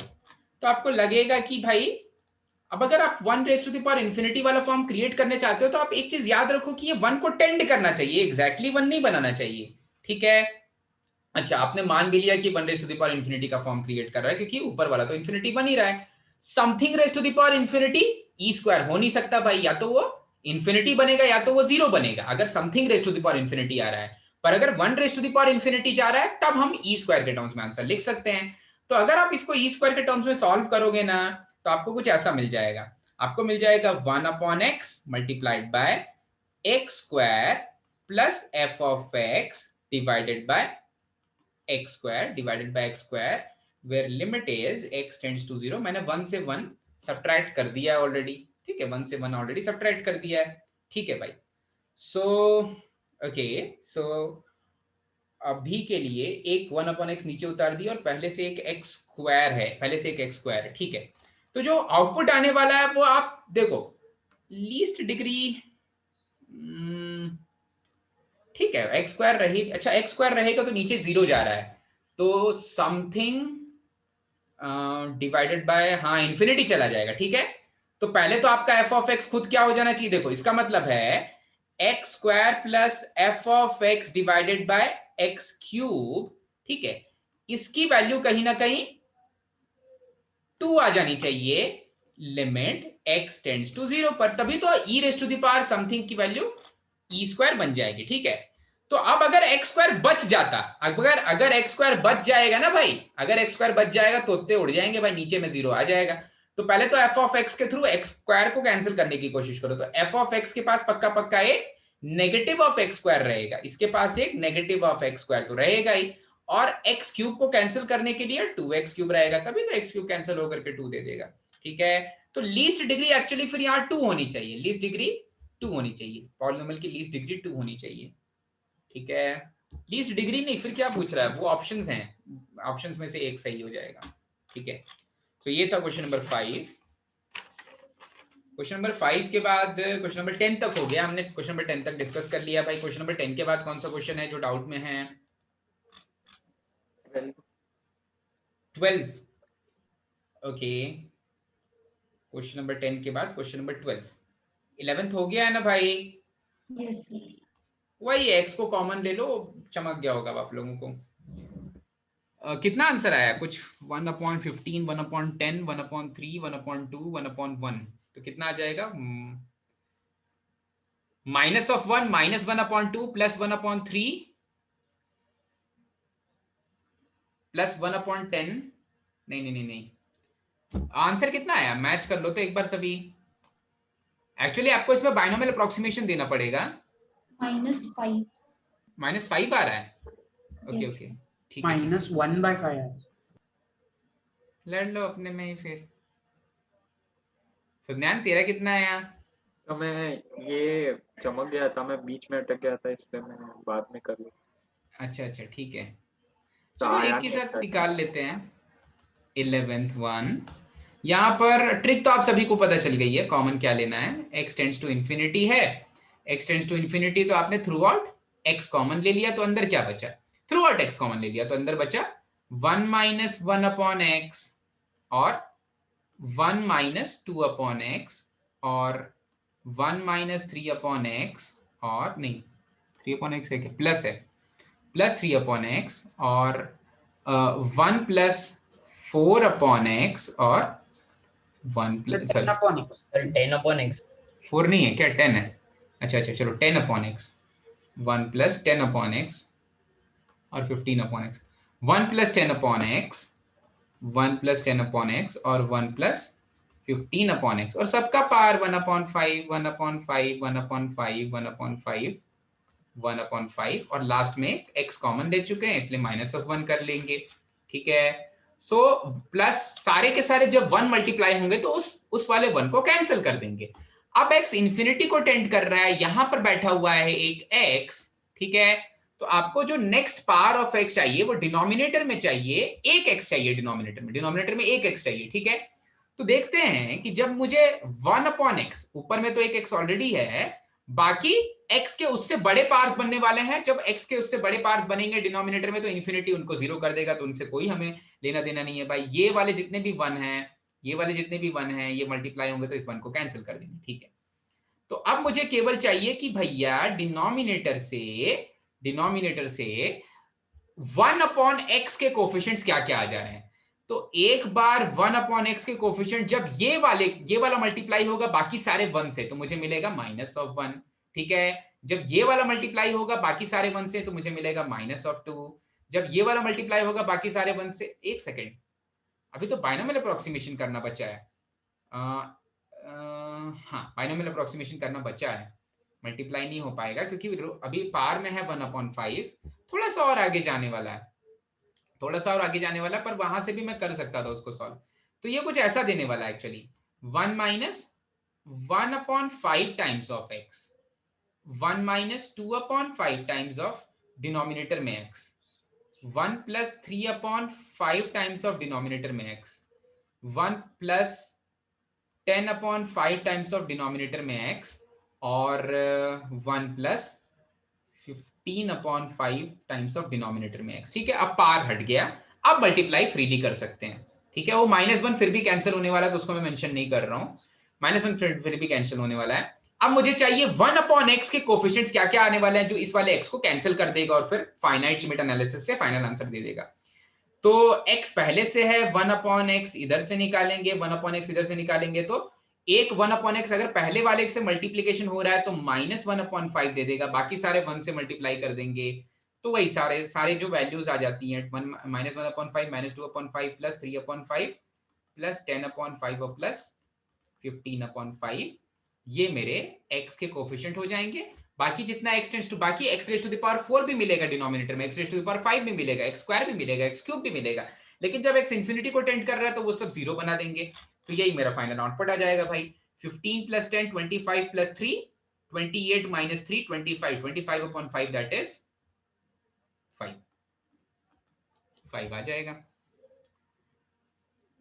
एक बार ठीक है, बाकी सारे 1 पॉजिटिव, सारे 1 पॉजिटिव साइन के साथ ही हैं, तो और पार में है +1/5, तो आपका -5 कैसे आ रहा था निशा?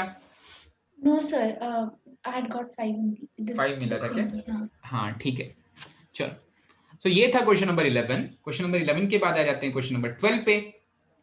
क्वेश्चन नंबर 12 यहां पर भी डायगोनल कैंसिलेशन होने वाला है सुज्ञान, ठीक है। अच्छा, मतलब भाई तो यहां पर देखो ऐसा दिया हुआ है, यहां पर देखो सभी गौर से, यहां पर दिया हुआ है f(x) की वैल्यू जो है वो है limit x tends to, sorry not x, limit n tends to infinity sin raise to the power 4x plus 1/4 sin raise to the power 4 2x plus up to plus 1/4 raise to the power n sin raise to the power 4 2 raise to the power nx, ठीक है। और फिर एक और चीज बोल रहा है इसके साथ साथ, दैट fx प्लस gx की वैल्यू 1 है, तो आपको मैक्सिमम वैल्यू चाहिए भाई √fx प्लस √gx के होल स्क्वायर की मैक्सिमम वैल्यू, पावर 4 की मैक्सिमम वैल्यू का पावर 4 की मैक्सिमम वैल्यू, ठीक है। तो देखो, तो आपको एक तो राज की बात पता ही देता हूं, ठीक है, अपने ही पास रखना, किसी और से शेयर मत करना। ये राज की बात क्या है भाई? ये राज की बात है कि यहाँ पर डायगोनल कैंसिलेशन करता है भाई। ये sin raise to the power 4 जो है ना, बहुत स्पेशल सी चीज देता है। sin raise to the power 4 एक बहुत स्पेशल सी चीज देता है। So sin raise to the power 4 और sin 2x के बीच में मैं रिलेशन ढूंढ रहा हूँ, ठीक है। तो आपको पता है कि sin 2x होता है 2 sin x into cosine x, और इसमें आपको कोई शक नहीं है। तो फिर क्या आप बोल सकते हो क्या साइन स्क्वायर 2x हो सकता है 4 sign square x into cosine square x? बिल्कुल बोल सकते हो। तो फिर आप ये बोल सकते हो क्या कि साइन स्क्वायर 2x जो होता है वो 4 sign square x into 1 minus sign square x के बराबर होता है? बिल्कुल बोल सकते हो। तो फिर आप ये बोल सकते हो क्या कि 1/4 साइन स्क्वायर 2x की value sine square x minus sine raise to the power 4x के बराबर हो सकती है? हाँ, ये भी बोल सकते हैं। तो फिर हम ये बोल सकते हैं क्या कि sine raise to the power 4x की value sine square x minus 1/4 sine square 2x के बराबर हो सकती है? बिल्कुल बोल सकते हैं भाई। तो ये जो कहानी है ना, यही करवाएगी मेरा डायगोनल कैंसिलेशन, अभी यही करा देगी डायगोनल कैंसिलेशन, ठीक है। तो जो पहला वाला sine raise to the power 4x, अच्छे से देख लो भाई, काम का फॉर्मूला है। ये फॉर्मूला रिलेट किसको किसको करता है? ये फॉर्मूला रिलेट करता है साइन 4 और साइन स्क्वायर 2x को रिलेट करता है। साइन 4 और साइन स्क्वायर 2x को रिलेट करता है। और वैसा ही कुछ ऊपर प्रोफाइल भी दिया हुआ है, वैसा ही कुछ प्रोफाइल भी दिया हुआ है। तो अगर इसी सिलसिले को आगे बढ़ाते हुए मैं अमय से दरख्वास्त करूंगा भाई कि अमय बता मुझे what is sine raise to the power 4 2x। Sine raise, ऐसा है ना दूसरा टर्म भाई? हाँ, sine raise to the power 4 2x तो है। तो sine raise to the power 4 2x क्या हो जाएगा भाई? Sine square 2x minus 1/4 sine square 4x। पर एक्चुअली ये चीज नहीं गिवन है, ठीक है निशा, एक्चुअली ये चीज नहीं गिवन है। हाँ, पानी वानी पीते रहना। तो यहां पर अगर मैं इसको 1/4 से मल्टीप्लाई कर दूंगा तो sine raise to the power 4 2x आ जाएगा। वो आ जाएगा 1/4 sine square 2x minus 1/16 sine square 4x। तू जानता है क्या तू ऋषिकेश, तुझे समझ में आ रहा है क्या कि जब आप पहले वाले टर्म, ये देखो ये वाला येलो वाला जो चीज है ना, ये वाली येलो वाली जो चीज है, ये मेरा दूसरा वाला टर्म है। तो जब आप पहले वाले टर्म को दूसरे वाले टर्म से ऐड करोगे तो एक तो डायगोनल कैंसिलेशन आपको पकड़ में आ जाएगा, ये होगा आपका डायगोनल कैंसिलेशन, ठीक है। Sine raise to the power 4x is sine square x minus quarter of sine square 2x, और फिर quarter of sine raise to the power 4x is 1/4 sine square 2x minus 1/16। तो ये सिलसिला चलता रहेगा चलता रहेगा चलता रहेगा चलता रहेगा, ठीक है। तो मतलब डायगोनल कैंसिलेशन कैसे होने वाला है ये आपको चमक गया। आपको ये एक टर्म मिलने वाला है जो पहला वाला टर्म, और कैंसिलेशन ऐसे ऐसे होने वाला है, ऐसे ऐसे होने वाला है, ऐसे ऐसे। तो जो लास्ट टर्म बनेगा वो क्या बनेगा, लास्ट टर्म बनेगा वो क्या बनेगा, ठीक है। लास्ट टर्म जो बनेगा वो यही बनेगा भाई, 1/4 raise to the power n sine raise to the power 4 2 raise to the power nx, वो ये बनेगा 1/4 raise to the power n sine raise to the power 2 raise to the power n times of x। मतलब मुझे दो terms मिल गए। कौन कौन से टर्म्स मिल गए भाई, पहले वाले टर्म का साइन स्क्वायर x और लास्ट वाले टर्म का जो सेकंड वाला पार्ट है 1/4 raise to the power n sine raise to the power 2 raise to the power n times of x। Diagonal cancellation पूरा हो चुका है, डायगोनल कैंसिलेशन पूरा हो चुका है। जब डायगोनल कैंसिलेशन हो गया तो इधर बचा साइन स्क्वायर x, इधर बचा minus 1/4 raise to the power n sine raise to the power 2 raise to the power n times of x। क्योंकि एक बार मैं चेक सोचता हूँ कि वही बन रहा है या कुछ और बन रहा है, ठीक है। वो जो भी बन रहा है मुझे उससे बहुत ज्यादा फर्क नहीं, मुझे लगता है वो 4 raise to the power n + 1 बनेगा। क्योंकि जब आप सेकंड वाले को छोड़ते हो ना, Yes, sir. जब आप सेकंड वाले को छोड़ते हो तो एक 4 का एक्स्ट्रा मल्टीपल आ जाता है। जब आप सेकंड वाले को छोड़ते हो तो एक 4 का एक्स्ट्रा मल्टीपल आ जाता है। देखो ये 1/4 था, जब सेकंड वाले को छोड़ रहे हैं तो एक एक्स्ट्रा 1/4 से मल्टीप्लाई हो गया और यहाँ पर एक एक्स्ट्रा 2 से मल्टीप्लाई हो गया, ठीक है। तो जो लास्ट टर्म है वो एक्चुअली ये बन जाएगा।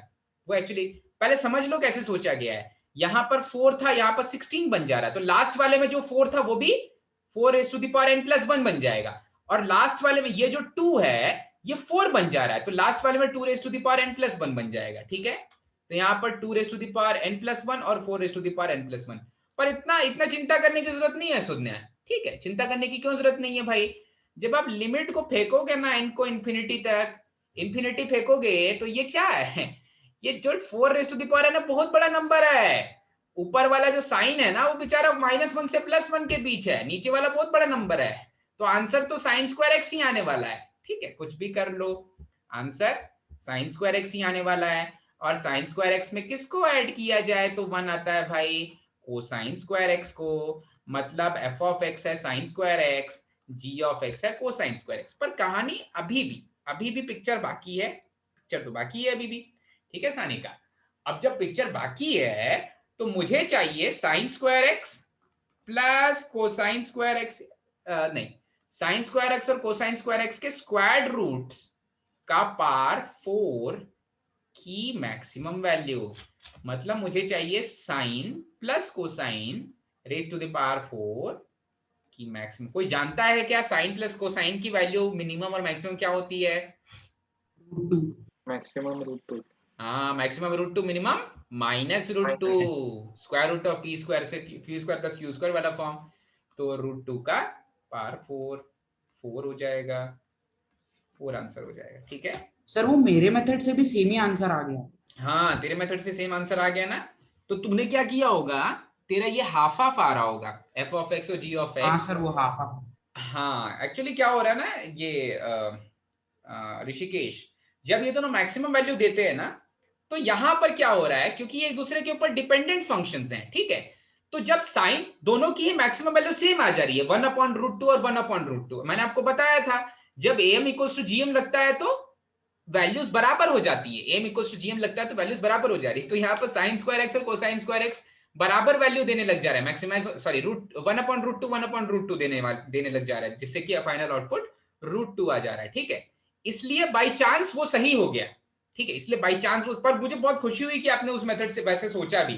ठीक है, हाँ दोनों बराबर होंगे तो मैक्सिमम वैल्यू मिलने वाली है, पर ऐसा हर, अगर मैं क्वाड्रेटिक इक्वेशन देता दूसरा एक्सपोनेंशियल फंक्शन देता, ठीक है, तब दोनों बराबर होने पर मैक्सिमम वैल्यू मिलती है, या हो सकता है क्वाड्रेटिक इक्वेशन इतना बड़ा हो जाए कि एक्सपोनेंशियल फंक्शन छोटा होकर के भी मैक्सिमम वैल्यू दे दे, ऐसा भी हो सकता है। एक्सपोनेंशियल फंक्शन का पावर 1 कुछ x हो सकता है। ठीक है, तो वही खेल है भाई, वही खेल है। यहाँ पर दोनों जब मैक्सिमम दोनों साथ में एक बराबर वैल्यू दे रहे हैं तब ओवरऑल वैल्यू भी मैक्सिमम हो जा रही है, और वो जो साथ में बराबर वैल्यू दे रहे हैं दैट इज 1/√2। ठीक है, तो काफी बेहतरीन मेथड ऋषिकेश का। ठीक है, दूसरी चीज की मैं क्या खा रहा है, खा ले जो खा रहा है। हाँ, ये वाला फॉर्मूला याद करना भाई, 2x से लेकर के पावर 4 तक, पावर 2 से लेकर के पावर 4 तक, cos के लिए भी डिराइव करना है इसको तुमको, cos 2x को cos 4 और cos 2 साथ में आने चाहिए, फॉर्मूला डिराइव करके रखो भाई। ठीक है, बहुत ही बुरे समय में आपका साथ देगा। इसके बाद पब्लिक की खास डिमांड पर, सुज्ञान की खास डिमांड पर क्वेश्चन नंबर 13 अब हम करने वाले हैं। वो समय आ चुका है कि हम क्वेश्चन नंबर 13 कर लें। ठीक है सुज्ञान, समय की तो काफी हमें पाबंदी है, ठीक है, पर स्लोली स्लोली करते हैं क्योंकि हमें पता है कि खत्म तो होना नहीं है भाई आज, तो आराम से करते हैं एकदम चिल करके। और एक और क्लास लेनी पड़ेगी, स्ट्रेट लाइन भी शुरू करेंगे अगले, अरे ये लिख नहीं रहा है, काफी ये मुश्किलें हैं, मैं मुश्किलों का सामना कर सकता हूँ क्या, नहीं लिख रहा है, मतलब चला गया भाई, सारा कंट्रोल गया। Just wait, pause resume. 13th वाले क्वेश्चन में अगर आप गौर करोगे तो यहां पर बोल रहा है L की वैल्यू है limit x tends to 1 positive, ठीक है, 2 raise to the power -2 raise to the power 2 raise to the power -2 raise to the power 1/1 - x। तो 1 पॉजिटिव है ना, तो इसको h के फॉर्म में कन्वर्ट कर देते हैं। ठीक है, h के फॉर्म में कन्वर्ट कर देते हैं पब्लिक की विशेष डिमांड पर, तो ये बन जाएगा limit h tends to 0, limit h tends to 0। ठीक है भाई, लिमिट h टेंड्स टू 0 लिख देते हैं, लिमिट h टेंड्स टू 0, ठीक है, 2 raise to the power -2 raise to the power, अब मैं रख रहा हूं 1 - x की जगह पर 1 + h, ठीक है, 1 डिवाइडेड बाय 1 - 1 - h, क्योंकि x को मैंने रिप्लेस कर दिया 1 + h से, 1 पॉजिटिव था तो 2 raise to the power minus of 2 raise to the power minus of infinity हो गया। ठीक है, अगर आप यहाँ पर थोड़ा सा गौर करोगे तो -2 raise to the power minus of infinity, जब आप h की वैल्यू इंफिनिटी रखोगे ना तो माइनस ऑफ इंफिनिटी बन जाएगा। अब खुद सोचो ना भाई, खुद थोड़ा सा बुद्धि पर जोर डालो, घुटनों पर जोर डालो, 2 raise to the power minus of infinity क्या होगा, 1/-2 raise to the power infinity, मतलब 1/- -2 raise to the power infinity. एक नेगेटिव नंबर का भी इंफिनिटी पावर तो 0 ही बनेगा, एक नेगेटिव नंबर का भी इंफिनिटी दोगे पावर में तो 0 ही सर हम बनेगा। वो लिमिट अंदर नहीं, लिमिट है एफिनिटी टू फंक्शन, क्या चीज? डायरेक्टली डाल सकते हैं। हाँ ला सकते हैं ना, ये 0 एक लिमिट को फाइनाइट, उधर पार कर दिए। हाँ ला सकते हैं ना, ये 0 एक फाइनाइट वैल्यू है, ये 0 एक फाइनाइट वैल्यू है, लिमिट को अंदर लेके जा सकते हैं। ठीक है, तो फिर और कभी भी लेके जा सकते, करते डिफरेंशिएट करोगे something raise to the power something raise to the power, पागल हो गए हो क्या? ऐसा इतना बड़ा डिफरेंशिएशन करोगे तो सिर्फ फंक्शन पे जाएगा ना, सिर्फ 1/1 दूसरे फंक्शन, अच्छा इस वाले में 1 हाँ सर वो सिर्फ माइनस ऑफ 1/, ओके 1/1 - x का होल स्क्वायर का 1/समथिंग का -1/समथिंग का होल स्क्वायर और फिर उसका प्लस। ठीक है, फिर x की वैल्यू 1 रख दो, -2 का पावर इन्फिनिटी रख दो, -2 का पावर इन्फिनिटी रख दो, x की वैल्यू 1 रखेंगे तो हाँ ये हो जाएगा 1 raise to the power 1 raise to the power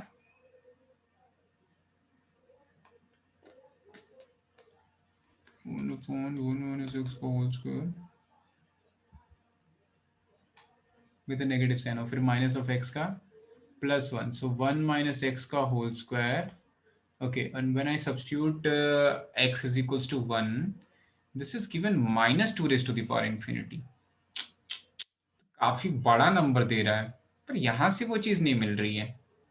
ऐसा क्यों हो रहा है, ऐसा क्यों हो रहा है, क्यों डिफरेंशिएट नहीं कर सकते हैं, ये सोचना पड़ेगा, क्योंकि जब तुम डिफरेंशिएट करके सब्स्टिट्यूशन वहां पर दे रहे हो ना, वहां पर मुझे एक अनडिफाइंड वैल्यू मिल रही है. 0 मिलता तो चलता, वो तो एक सॉल्यूशन है, वो एक एक्सप्लेनेशन है इसका. ठीक है, एक बार फिर से देखो, जब आप इस क्या है तो 1/0 है ना, इंस्टेड ऑफ 0/0. हाँ ठीक है बेटा. एक होता है इनडिटर्मिनेट, एक होता है अनडिफाइंड.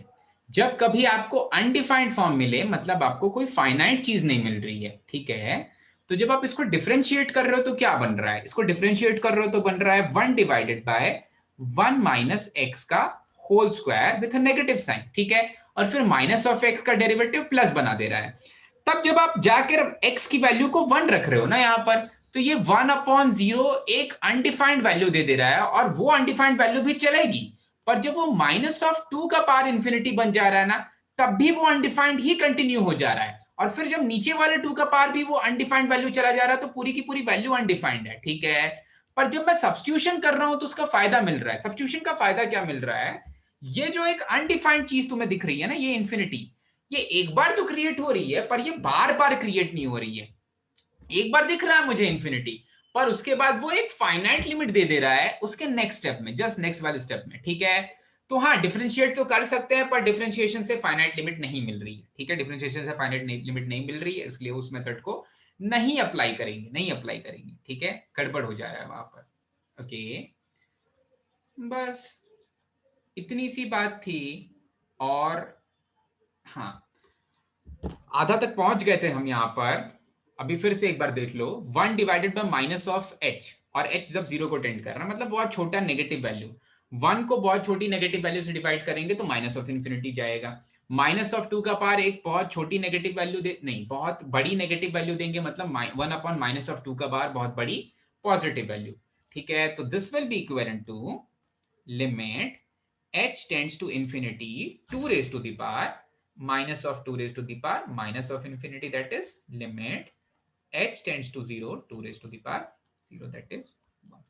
ठीक है, एक बार फिर से सुन लो, 1/infinity अगर मिलता है तो वो 0 दे सकता है लिमिट में. ठीक है, वो लिमिट में चलेगा, लेकिन एक्चुअली रैशनल टर्म में 1/infinity में नहीं चलता, डिनोमिनेटर इन्फिनिटी नहीं होना चाहिए. पर लिमिट में अगर इन्फिनिटी ऊपर में आ रहा है तो लिमिट में ये चीज नहीं चलती है. आपका आउटपुट पूरा इन्फिनिटी नहीं आना चाहिए अगर आप फाइनाइट लिमिट की बात कर रहे हो तो.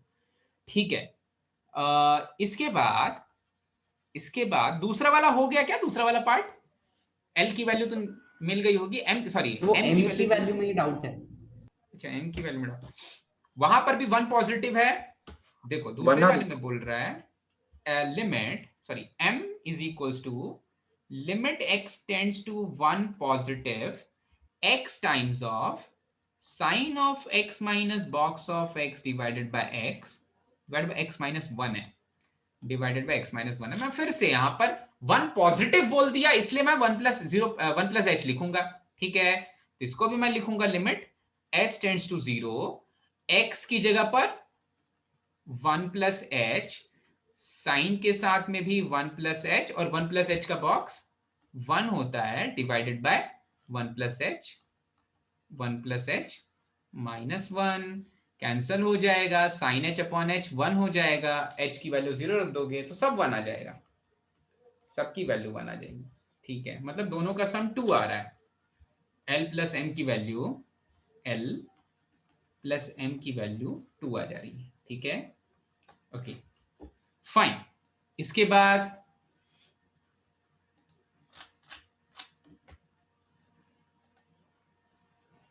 इसके बाद क्या आपका डाउट क्वेश्चन नंबर 14 भी है? 16. नहीं है सर। नहीं है। क्या आउटपुट आया क्वेश्चन नंबर 14 का? 1 है। 1 आता है ना सर? सभी का 1 है। डिस्ट्रीब्यूटिव नहीं है ना वहाँ पे। लिमिट तो डिस्ट्रीब्यूटिव नहीं है। ओके ठीक तो है। फिर 1 एक साइन एक्स के पास जाएगा, एक टैन एक्स के पास जाएगा, और फिर साइन एक्स अपॉन एक्स और टैन एक्स अपॉन एक्स, वो 1 अरे को वो 10 करेंगे बाहर ना में सर? ग्रेटेस्ट इंटीजर फंक्शन है, वो बाहर में ग्रेटेस्ट इंटीजर फंक्शन है, वो बॉक्स तब भी बना रहा है क्या? सर 0 आ जाएगा ना ऐसे। 0 आएगा। sin x अपॉन एक्स 1 से छोटा है, tan x अपॉन एक्स 1 से बड़ा है। सो जब आप 1.1 को 0.9 से मल्टीप्लाई कर रहे हो, ठीक है, तो 0.99 भी आ सकता है, या 1 से थोड़ी ज्यादा बड़ी वैल्यू है, 0 से थोड़ी कम छोटी वैल्यू है, तो 1 से बड़ा भी आ सकता है। तो यहां पर भाई 0 आएगा या 1 So, आएगा? range बहुत जाएगा क्या?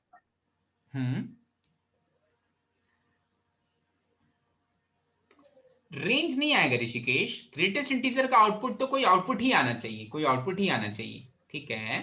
मतलब 0 या 1 है। हाँ, या तो 0 आएगा या तो 1 आएगा, ऑफ कोर्स। या तो 1 से बड़ा हो जा रहा है, या तो 0 या तो 1 से थोड़ा सा छोटा हो जा रहा है, थोड़ा सा छोटा हो जा रहा है, ठीक है। तो ये कुछ तो ऐसा है। डिफरेंशिएट करके चेक कर सकते हैं। कभी नहीं, ग्रेटेस्ट इंटीजर के अंदर नहीं घुसाएंगे ना, ग्रेटेस्ट इंटीजर को डिफरेंशिएट। फंक्शन को कैसा हाँ, वो डिफरेंशिएशन पॉसिबल ही नहीं है। डिफरेंशिएशन केवल उन फंक्शंस का पॉसिबल होता है जो कंटिन्यूअस होते हैं, उन फंक्शंस का पॉसिबल होता है जो कंटिन्यूअस होते हैं, ठीक है। ये बहुत बहुत बहुत अच्छा क्वेश्चन है। ऐसा देख के तो लग रहा है कुछ नहीं है उसमें, कोई दम नहीं है, पर काफी अच्छा क्वेश्चन है वो, ठीक है। यहां पर है साइन ऑफ एक्स और tangent of x divided by x square. Limit के अंदर लेके नहीं जा सकते, क्योंकि 0 पर ग्रेटेस्ट इंटीजर ना तुम्हारा या उनकी जो लिमिट्स आ रही हैं वो दोनों ही एक इंटीग्रल वैल्यू देंगे अगर, तो लिमिट अंदर नहीं जा सकती, क्योंकि लिमिट तो तभी अंदर जा सकती है जब वो कोई इंटीग्रल वैल्यू जिस पॉइंट पर कंटिन्यूअस है बॉक्स ऑफ एक्स, उसी पॉइंट पर अंदर जा सकती है।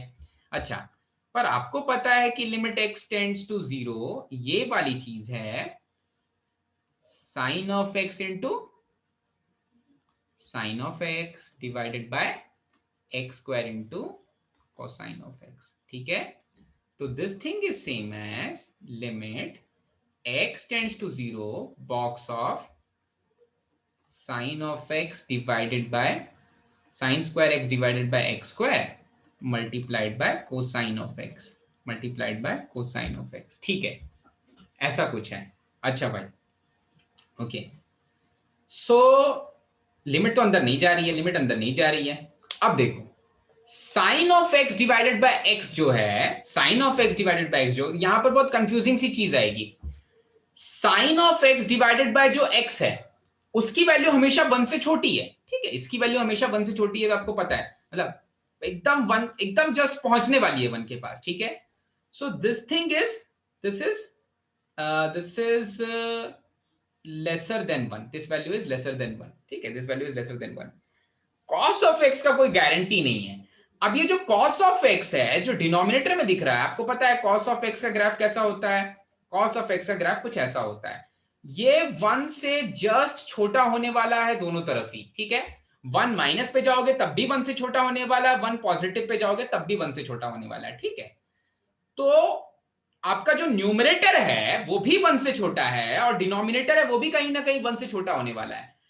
तो ये भी छोटा, ये भी छोटा। अब कौन ज्यादा छोटा है? अगर ऊपर वाला थोड़ा बड़ा हो जाए, नीचे वाला छोटा हो जाए, तो फिर 1 से बड़ी वैल्यू आ जाएगी। अगर ऊपर वाला थोड़ा छोटा हो जाए, नीचे वाला बड़ा हो जाए, तो 0 आ जाएगा, ठीक है, ग्रेटेस्ट इंटीजर।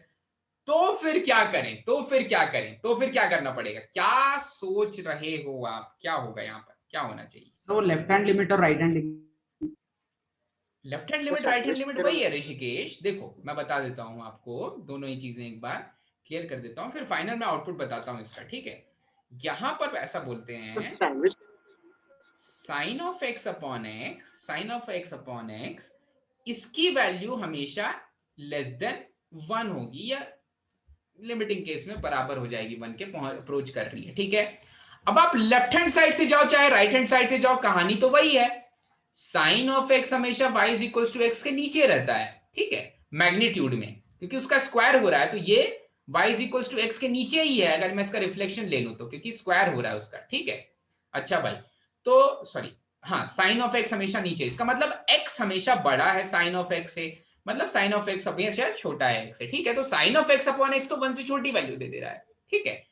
अब यहां पर आपके डिफरेंशिएबिलिटी का एप्लीकेशन है ये, ठीक है।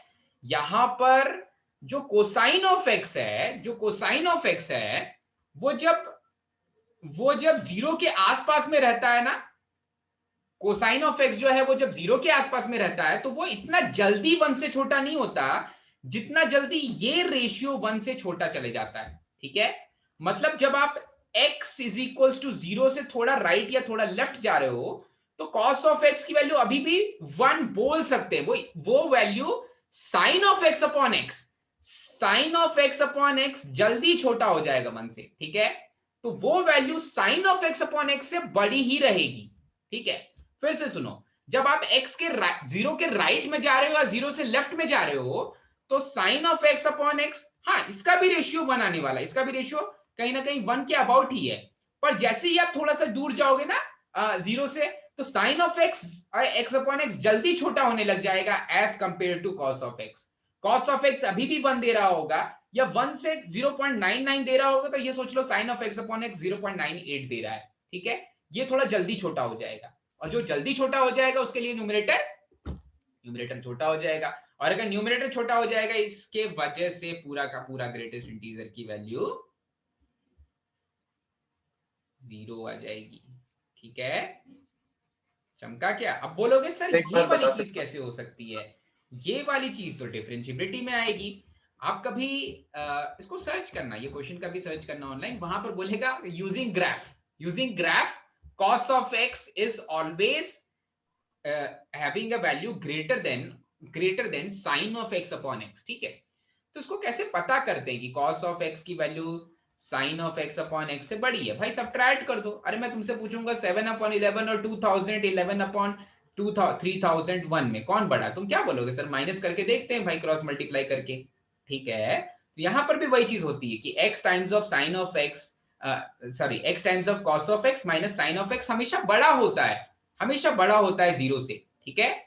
cos of x माइनस जब sin of x upon x करते हो, तो x times of cos of x minus sin of x हमेशा बड़ा हो जाता है 0 से। इसका मतलब cos of x एक्चुअली बड़ा है sin of x upon x से।